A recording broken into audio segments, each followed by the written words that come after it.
Il est l'heure de déguster de bonnes choses, comme tous les jours dans Bien fait pour vous. Alors pour nous régaler, c'est Margot Grossman qui a enfilé le tablier aujourd'hui. Margot, on vous écoute. Alors aujourd'hui, je vais vous parler d'un Écossais, même si on le prend souvent pour un Anglais. Bon, il est pas tout jeune, mais je le connais plutôt bien, puisque je le mange tous les matins depuis des années et je ne m'en lasse jamais. C'est donc le porridge. Bon, avec un nom pareil, c'était pas gagné. Porridge, ça veut dire bouillie en anglais, donc vraiment pas sexy. En plus, une bouillie blanchâtre, pas très ragoûtante d'aspect, mais pourtant excellente et bourrée de bienfaits. Il détrône même l'acai bowl et l'avocado toast sur les tables des petits déjeuners sains et branchés. Ah oui, alors pourtant c'est vieux comme le monde, le porridge. C'est l'une des préparations les plus anciennes de l'humanité. Son histoire remonte à 12 000 ans quand même, donc vraiment pas tout jeune, le porridge. On en mange un peu dans le monde entier. C'est devenu un repas traditionnel dans les pays slaves et les pays anglo-saxons. En Écosse, on a même un championnat du monde de porridge chaque année qui réunit les cuisiniers du monde entier. L'année prochaine, je me présente en kilt en jouant de la cornemuse, histoire de pouvoir tout donner. Et récemment, il s'est fait une place d'honneur dans le monde de la healthy food. Il a été pimpé, il a même changé de nom. On l'appelle Hot Meal comme les Américains maintenant, et on l'agrémente de tout un tas d'ornements pour le rendre plus sexy. Des petites graines de chia, des amandes, des super aliments, des fruits. Même Kate Moss, Demi Moore et Bill Gates s'y sont mis. Mais il n'a pas toujours été si populaire, Alors vraiment pas, en fait. Rien ne prédisait qu'il soit si populaire et surtout si bon. Il a longtemps eu très mauvaise réputation. Il était d'ailleurs servi dans les prisons et comme punition aux enfants dans les maisons de correction. D'ailleurs, doing porridge en anglais, ça veut dire faire de la prison. Ah ouais. Alors, au départ, l'avoine, en fait, donc la base du porridge, c'était soit la nourriture du cheval en Angleterre, soit l'aliment du pauvre en Écosse. Ouais. D'ailleurs, ça amusait bien. D'ailleurs, ça amusait bien les Écossais qui comprenaient pas pourquoi les Anglais ne réservaient l'avoine qu'à leurs chevaux. Du coup, ils aimaient bien les charrier un peu en leur disant que c'était certainement pour ça que l'Écosse avait des hommes aussi géniaux et l'Angleterre d'aussi bons chevaux. Et depuis, les Anglais se font aussi un porridge tous les matins. Alors, comment on prépare un bon porridge, un porridge classique, on va dire. J'en ai déjà dans la bouche. Alors, c'est bon. Le vôtre, il est sexy, il est très bon. Sexy, on va parler. On l'a sexisé. Les garçons aussi, ils ont craqué, ils ont déjà commencé à manger. Hyper bon. Du coup, c'est une bouillie de céréales, et plus traditionnellement d'avoine, qui peut se faire avec des flocons coupés ou roulés, des petits ou des gros en fait. Ça change légèrement la recette. Alors, il y a même des variations au four et sans cuisson, mais la recette la plus traditionnelle, donc écossaise, se fait à la casserole. On mélange juste des flocons d'avoine qu'on fait chauffer avec un peu de sucre dans de l'eau ou du lait jusqu'à obtenir une consistance crémeuse. Alors pour doser les portions, moi j'utilise souvent un verre Duralex, celui où on regardait notre âge dedans quand on était petit. Enfin en tout cas, ce qui est génial avec le porridge, c'est qu'il y en a vraiment pour tous les goûts. La base est déclinable à l'infini, en sucré, en salé. On peut s'amuser et y ajouter un petit peu ce qu'on veut en fonction des saisons et des envies.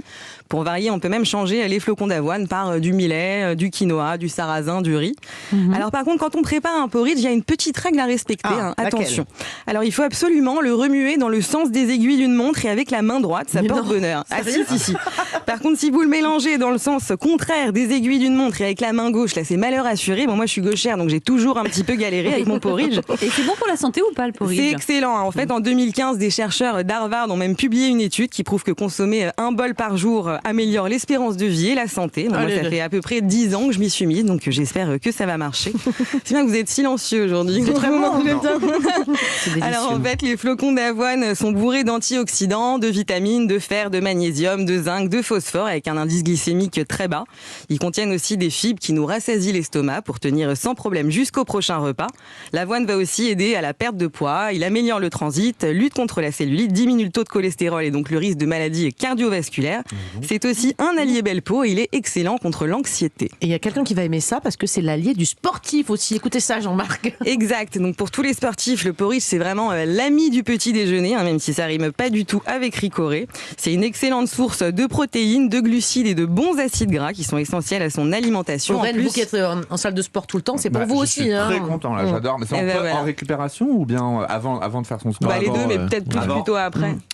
Ah ouais, mince. Ouais, on n'a pas dit la même chose. Parce qu'il y a bien avec l'avoine, c'est que ça diffuse lentement la glycémie, donc c'est vachement bien pour le sportif. C'est top pour le sportif. En plus, il peut sans problème être adopté par les végétariens et les végétaliens en fonction du lait qu'on met. Et il contient quasiment pas de gluten. D'ailleurs, du coup, petite recette, petit porridge spécial sportif en collaboration avec la marque OTML, donc Diane Fima, qui est un peu la queen du porridge à Paris, selon moi. Une version choco-noisette, c'est celle qu'on est en train de manger, là, on est d'accord. Ouais, on a fait une petite collab sur cette recette spéciale sportive. 300. C'est tout, c'est pas vrai. Cuillère. C'est comme les deux petits trucs de graines de chien la semaine dernière, donc ça va. Alors racontez-nous comment on le fait à la maison. Donc seulement 300 calories. Alors vous pouvez trouver Diane sur Instagram, hotmeal.paris. Alors, pour la base de ce porridge, vous avez besoin d'une demi-banane, donc le fruit du sportif par excellence, 40 g de flocons d'avoine, 200 ml de lait de noisette, une cuillère à café de sirop d'agave qui a un indice glycémique beaucoup plus bas que le sucre classique. Et pour les toppings, 10 g de chocolat noir et une cuillère à café d'éclat de noisette. Alors la recette c'est très très simple, vous allez voir, on commence par écraser notre banane à la fourchette. Ensuite dans une casserole on va verser les flocons d'avoine, le sirop d'agave, la banane écrasée et le lait de noisette. On fait chauffer à feu doux pendant 5 minutes en remuant régulièrement dans le sens des aiguilles d'une montre bien sûr et de la main droite surtout. Ouais. On verse tout ça dans un bol, on nappe avec les éclats de noisette, le chocolat et voilà. C'est délicieux. Merci Très beaucoup Margot. C'est vous qui parlez, parce que moi j'ai la bouche pleine. Mais pareil, toutes ces recettes saines et gourmandes pour les sportifs sur votre blog évidemment et l'Instagram de Margot, amassos.com et Margot Amassos. Merci au TML, donc Hotmeal, comment on dit Hotmeal, comme le porridge voilà, en fait. super. Tout ça c'est sur Instagram et donc elle ouvre en janvier 2022. Voilà. Merci beaucoup Margot. Dans un instant, plus de tendance avec nos deux hommes ici en studio. Restez avec nous parce que notre coach sportif Jean-Marc Delorme va nous expliquer pourquoi, si c'est pas déjà fait, il faut qu'on se mette tous à la marche nordique. On va transpirer un peu, je pense. Et puis avec le docteur Aurène Marco, on va réfléchir à une question importante, la médecine et la chirurgie esthétique. Quand on en fait, cela doit-il rester secret? Les mentalités ont-elles changé de ce côté-là ces dernières années? Il nous dira ce qu'il en pense. 11h30 sur Europe 1. Bien fait pour vous. Julia Vignali et Mélanie Gomez. C'est bien fait pour vous jusqu'à 12h30 et nous sommes dans notre séquence tendance qui se poursuit. Avec Julia, nous sommes toujours entourés par la crème de la crème des chroniqueurs radio. On a vu juste avant qu'en cuisine, en tout cas, le porridge, c'est très tendance et c'est délicieux quand on le fait bien et ce sera forcément bien puisqu'on a eu les super conseils de Margot Grossman. Alors maintenant, on va passer à la tendance sportive du jour, choisie par notre coach Jean-Marc Delorme. Jean-Marc, on part à la découverte de la marche nordique avec vous. C'est bien ça ? C'est exactement ça. C'est un sport qui nous vient de la Finlande en 1920. Quand les skieurs, l'hiver, ne pouvaient pas, il n'y avait pas de neige, ils voulaient s'entraîner, ils commençaient à marcher avec les bâtons. Alors ça nous est venu et ça a explosé dans les années 2000. Et donc, qu'est-ce qu'est la marche nordique? C'est une marche avec des bâtons munis de gantelets. Vous voyez, c'est une sorte de lanière qui entoure la main. Ah, j'ai jamais fait attention à ça. Ouais, qui permet de se clipser sur le bâton. Du coup, pour la marche nordique, on en a besoin parce qu'à un moment donné, on libère le bâton. Je vais vous expliquer ça. C'est pour ça qu'on a le petit truc qui s'attache. Absolument. D'accord. Mais c'est quoi la différence entre... Enfin, pas la différence. Julia, vous avez du chocolat partout. Ah oui, j'ai du chocolat, j'ai du porridge encore sur moi. Mais c'est quoi les avantages de la marche nordique par rapport à la course, par exemple? Alors, par rapport à la course, la différence entre la marche et la course, c'est que la course, il y a un moment donné, il y a un instant aérien, d'accord, où les deux pieds sont en l'air, alors que la marche, il y a toujours un appui au sol. J'allais faire tomber le porridge. Et la marche, donc, il y a un déroulé, c'est-à-dire qu'on attaque talon, on déroule le pied et on pousse avec la pointe. D'accord? Et en course à pied, en théorie, beaucoup ne le font pas, mais on doit atterrir à minima sur le pied à plat et puis c'est moins traumatisant que de fouler. Alors, c'est moins traumatisant si on n'a pas la technique. Si on est bon coureur et qu'on a la technique, c'est pas moins traumatisant. En revanche, c'est quelque chose qu'on peut faire très longtemps, la marche nordique. Alors tout d'abord parce qu'on peut faire effectivement, comme je suis en train de vous le dire, à n'importe quel âge. C'est aussi un moyen de se remettre au sport après blessure, c'est assez doux. On peut le faire tout le temps. Et puis côté forme, on pourrait penser que c'est quelque chose qui est relativement cool. On s'aperçoit qu'en gros c'est pratiquement la même dépense calorique que la course que la course, on est entre 400. Et ça fait tout travailler, en fait. Et ça fait tout travailler. C'est-à-dire qu'avec les bâtons, on a un travail évidemment des membres inférieurs, donc des cuisses, des fessiers, le bas des abdos qui travaille beaucoup parce qu'on est obligé vraiment de se tenir droit. Et puis les bras, les pectoraux. Donc c'est même vraiment... les abdos. Et même les abdos. Un sport très complet d'endurance. D'accord. Est-ce que c'est justement une solution quand on a besoin, pour des raisons de santé notamment, de perdre un peu de poids? Carrément. Carrément. Ça s'inscrit directement dans les sports d'endurance. Alors comme je vous le disais, entre 400 et 600 calories par heure. Donc c'est quand même quelque chose de bien et qui permet de fitter. Donc c'est vraiment un bon sport. Et puis on a pas mal d'exercices qu'on peut faire avec. Il y a par exemple un exercice qui est sympa. c'est le relais kényan qu'on fait en course à pied, c'est-à-dire qu'on va en groupe, et puis à chaque fois, le dernier passe devant et traîne les autres, et donc les autres doivent pas mal. ouais. Mais en dépense On énergétique... s'amuserait bien, hein, comme ça, je vous Ouais, laisse. mais on n'est que 2. On peut faire de la marche nordique à 2 ou pas, Jean-Marc? Bien sûr. On peut faire un relais à 2? Ah, mais on peut faire un relais à 2. Ah bah, super. À partir de 2, c'est... Ah oui. c'est- Il y a des c'est jouable. associations C'est de bien marche un relais nordique. tout seul. Hein, il y a des Il y associations. a peut des se relayer, associations, c'est ça. alors c'est géré par la Fédération d'athlée, voilà. Donc là, on peut trouver un groupe, hein, Julia, pour aller se Et on peut greffer. trouver un groupe avec des gens qui sont diplômés pour enseigner ça. Et motivé. Et quel équipement faut avoir? Alors l'équipement, il est relativement simple. Alors maintenant, il y a des bâtons spécifiques de marche nordique qui sont en carbone, munis d'un gantelet. Comment choisir ces bâtons? Tout simplement, la base, on se met debout, d'accord, les bras le long du corps, on plie un bras de manière à avoir l'avant-bras perpendiculaire au biceps, et puis la poignée doit arriver, se caler dans la main. C'est comme ça qu'on a la bonne taille. Là, on a à peu près la bonne taille. Ok. D'accord. Des Au conseils niveau- techniques ensuite Et juste au niveau des chaussures, Ouais. je termine avec ça, il faut évidemment des chaussures qui soient relativement souples pour bien pouvoir faire ce déroulé de pied. Des chaussures de running Ouais, de trail, hein, Ouais, on peut y d'accord. aller, des baskets, c'est suffisant, puis avec un grip quand même pour ne pas glisser. Et parlez-nous du planté de bâton. Alors, le planté de bâton, Jean-Claude. Dites-nous tout. Avec un petit verre de vin chaud. Alors, c'est ça. voilà, la technique pour commencer, elle est assez simple. Donc, l'idée, c'est de engager le bras opposé à la jambe en action, d'accord? Si je mets la jambe en avant, la jambe gauche en avant, j'engage le bras droit. Et je vais d'abord planter le bâton vers l'arrière à 45 degrés, à peu près, hein, d'accord? Et puis, dès que je passe la hanche, je libère le bâton, c'est-à-dire que je lâche le bâton, et c'est juste tenu par la sangle, et je pousse avec le bras, d'accord? D'accord. Donc ça, on peut bien coordonner, il faut être assez coordonné pour ça.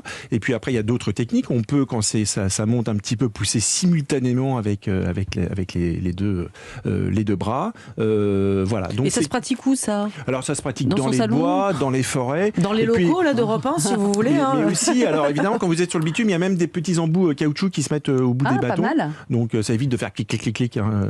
C'est pas Mais j'ai super vu ça, agréable. moi, à Paris, je Ouais. crois. Et C'est puis ça normal? limite les vibrations. Il y en a qui le font à Paris, hein, Ouais, ça j'ai peut se vu faire ça, vraiment partout. Et puis après, dès que vous êtes à l'aise, vous pouvez passer en montagne. Bah ouais, d'accord ça doit être sympa, ça. Alors là, on va être plus sur du fast hiking, ce genre de choses, mais Ça sera toujours avec quand des on sera bâtons. aguerri. ça. Ouais. Exactement. Dans quelques mois, Julia. Exactement. Bah oui, dans quelques mois. Merci Jean-Marc. Avec Merci pour plaisir. cette découverte. On aurait presque l'impression que c'est facile quand on vous écoute. En tout cas, ça vaut le coup d'essayer ce sport qui nous offre tant de bienfaits pour le corps. Et bien maintenant, je me tourne vers un autre homme qui ne nous offre que des bienfaits, lui aussi. À chaque fois qu'il intervient dans cette émission, c'est vous, docteur Aurène Marco. Et on va se questionner un peu aujourd'hui parce que la chirurgie esthétique se démocratise. Exactement. Et c'est donc la tendance. Tout le monde en parle. Mais est-ce qu'elle doit rester secrète? Est-ce qu'on doit tout dire de ce qu'on fait? Eh bien, c'est vrai que la chirurgie esthétique se démocratise, on en voit partout, les réseaux sociaux c'est inondé de posts, de stories, soit de comptes de chirurgiens comme le mien, soit d'influenceuses ou d'influenceurs qui postent leurs petits soins esthétiques. Mais tout ce microcosme qu'il avoue, est-ce que dans la sphère privée, est-ce que c'est toujours le cas? Est-ce que c'est toujours intéressant de le dire? Est-ce qu'il faut le dire? Est-ce qu'il faut garder son petit jardin secret? Je me tourne vers Jean-Marc. Parce que Jean-Marc... Ah oui, il est tout refait en fait. Je suis complètement refait, bien sûr. Le pauvre, il s'est fait alpaguer Jean-Marc, comme ça, il par a rien exemple, demandé. est-ce que toi tu l'as dit à tout le monde? Il joue jusqu'au bout. je plaisante. Non, je plaisante. En tout cas, autour de cette table, je sais pas qui fait quoi ou si quelqu'un a déjà fait quelque chose, mais est-ce que Qu'est-ce que vous vous le appelez diriez? quelque chose? Un petit Ça quelque dépend chose, de un quoi petit- on parle. Ah oui, mais alors moi je le dis, je me suis fait recoller les oreilles quand j'étais tout Moi petit. aussi, Jean-Marc. Parce qu'on aurait J'avais bien 10 ans. dit Ah bah voilà, un Voilà, vécu satellitaire. ma La première parole chirurgie se esthétique libère. aussi. ouais. La parole se libère enfin. Voilà. Point. Donc Ouais. c'est vrai qu'il y a des chirurgies, en fait, il y a des chirurgies où quand c'est un peu une connotation un peu réparatrice, on a tendance à en parler ouvertement. Les oreilles de Jumbo, c'est pas tabou. Voilà, En général, c'est pas on l'a trop su. tabou. Moi, je l'ai toujours dit. Recouvrir une cicatrice. Alors ça, j'ai pas C'est honte pas de la le dire. chirurgie Je- esthétique, ça va mieux. Bah, un petit peu Ouais, réparatrice, ouais. petite joueuse. Non, c'est rien du tout. Petite joueuse. Non, effectivement, en fait, l'idée, c'est de savoir si, quand on fait un acte, alors il y a l'opération. Margot, l'acte- elle dit rien, moi je me méfie quand C'est même. vrai. Ah non, hein. j'ai jamais rien fait, mais j'ai en tête, j'aimerais bien refaire un truc, mais je n'ai jamais rien fait. Et il y a l'acte simple de petite médecine esthétique. Alors c'est vrai que dans la sphère privée, on a soit avec les copains, les copines, le cercle d'amis. Est-ce qu'on leur avoue, est-ce qu'on leur dit tout? Moi, par exemple, au travail, en tout cas en consultation, je vois des nanas qui viennent me voir, elles me racontent les ragots de leur copine. Oui, elle a été voir celui-là, il a complètement foiré, etc. Je dis mais vous ne donnez pas votre numéro, le vôtre? Bah non, je donne pas, chacun sa merde. Oh, c'est pas gentil. Donc, c'est pas très gentil. Moi, j'ai filé votre numéro à tout le monde. Et en plus, c'est vrai. Mais en plus, c'est vrai. Mais alors, au travail, ça veut dire qu'il faut pas en parler? Bah, au travail, souvent, on n'a pas trop envie d'en parler. On n'a pas envie on préfère garder, c'est vrai, plutôt que de dépenser ses RTT, on préfère garder pour les vacances. Et comment revenir au travail avec des bleus, des œdèmes, etc. Ouais, Donc, du coup, il y a plein de petites astuces. Donc, même moi-même, je donne des fois des petits tips aux patients en leur disant, bon, bah là, on a fait ça. Vous pouvez dire que vous avez fait, par exemple, un cours de boxe ce week-end. C'était ça. Et c'est pour ça que vous avez des cocards. Oren, il fait la petite piqûre et en plus, il donne le conseil pour faire le mytho derrière. C'est vrai. Donc, pour les paupières supérieures, effectivement, je leur conseille le cours de boxe. Pour le nez cassé avec le plâtre, je leur dis qu'il faut dire soit une chute à vélo, soit une chute et on s'est cassé le nez. C'est Pas génial. mal. Voilà. Quand on fait des injections d'acide hyaluronique sur le visage et que le lendemain on a le visage qui gonfle ou des petits bleus, je dis que c'est une petite allergie, un kiwi, un c'est truc, ça, etc. Moi, j'ai Génial. beaucoup d'allergies au Et kiwi. puis, le lifting, c'est très simple. Ah, qu'est-ce qu'on dit pour le lifting alors? Le lifting, comme on porte un petit masque juste après l'intervention pendant une petite semaine, Ouais. un petit truc, on dit qu'on a un problème à la mâchoire, c'est le dentiste qui l'a posé. Et les gens ça doivent- passe. On ne parle jamais de vous en fait. Hein. La question qui tue, est-ce qu'on doit le dire dans son couple? Parce que c'est difficile de dire qu'on a mangé un kiwi pendant des jours et des jours à son Alors qu'on cousin. est tombé à vélo, alors qu'on est en voiture. Alors, en général, il Non, est mais au c'est courant vrai, quand même, je c'est pense. vrai que c'est très intéressant de savoir. Alors, il y a des femmes qui le disent pas du tout.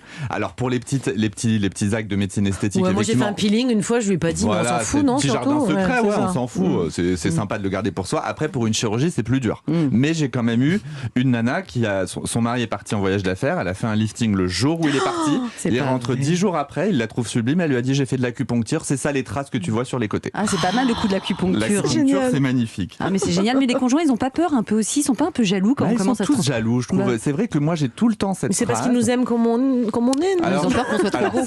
Ça, c'est ce qu'ils disent. Je t'aime Ouais. comme tu es. Moi, Oui, je il m'a pense dit ne plutôt touche à que- rien, tu es parfaite. Moi, je J'aime pense bien. que c'est plutôt j'ai peur que tu deviennes trop belle et que tu me quittes. Vous croyez? Oh là là. Vous J'ai l'entendez un peu beaucoup? de jalousie, Vous je l'entendez- l'entends tous les jours. Ah, C'est pas d'accord. vrai. Mais il y a pas que des opérations pour paraître plus jeune en même temps. Exactement. Il y a aussi des opérations de changement morphologique et là, le sujet devient un petit peu plus sérieux parce que Pour les quand prothèses mammaires, on donne comme excuse?